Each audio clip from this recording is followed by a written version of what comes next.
leg of our journey.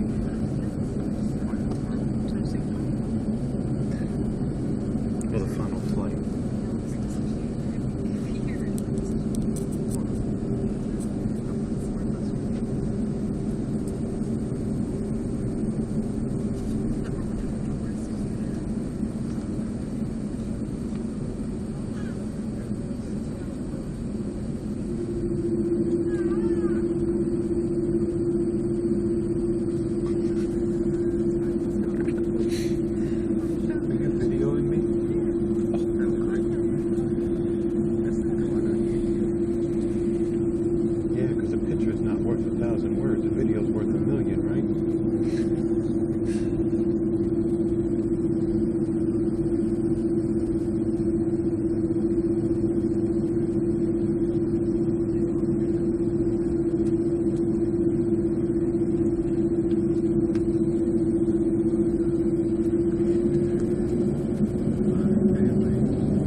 flight, we do recommend that you keep your seatbelt loosely fastened and clearly visible so the crew don't have to disturb you if there's any turbulence.